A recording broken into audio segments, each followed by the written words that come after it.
The following is a DW Ancient Egypt production.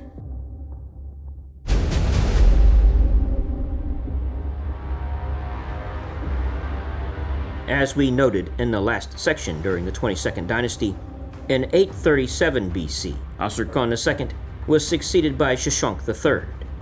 He was not a son of Osorkon II, but instead a grandson through his dead father, Prince Takelot.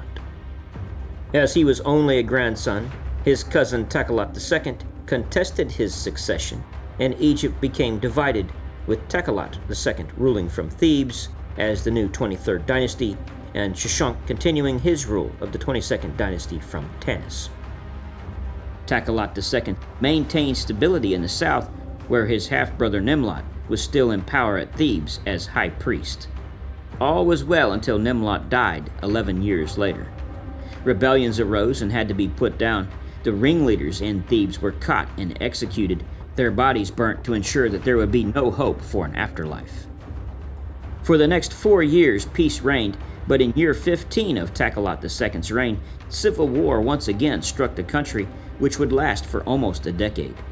It was probably at this time that further incursions were made into the Valley of the Kings with official sanctions, with looters attacking the previous tombs of the Ramesside kings.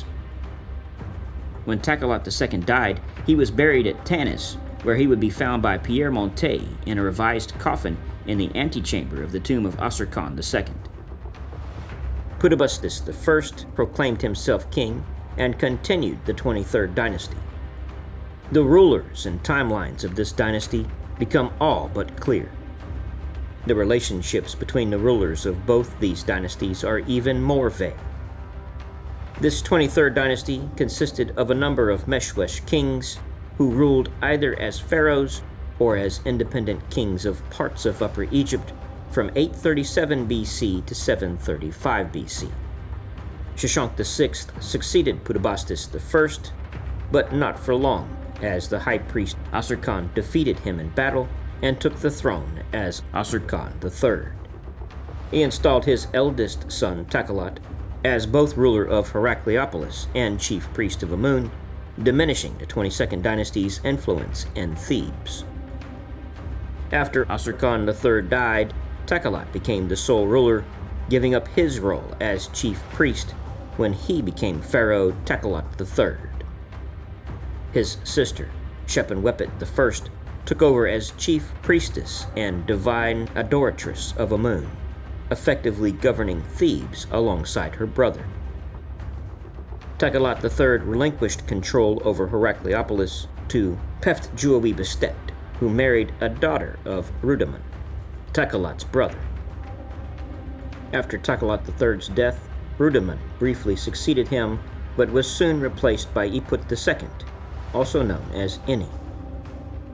Under his reign, the region became more fragmented as Peft-Juawi-Bastet and Nimlot, the governor of Hermopolis, took on royal titles. The reigns of Rudimon and Iput II marked the final phase of the 23rd dynasty in Thebes, ending when Pianki, king of Napata, put an end to the so-called Libyan anarchy. Tefnakht, the king of Sais in the Delta, attempted to stem the invasion by organizing a coalition of northern kings. He became the first king of only 2 kings of the 24th dynasty. The other was Bakanranef, better known in Greek myth as Baccharis, who tangled with Heracles. Tefnakht probably reigned for about 8 years and Bakanranef for 6. With the 23rd and 24th dynasties creating civil wars throughout the region and fragmenting the kingdom into separate monarchies, the time was ripe for invasion. Separate kings ruled from Heracleopolis, Tanis, Hermopolis, Thebes, Memphis, and Sais.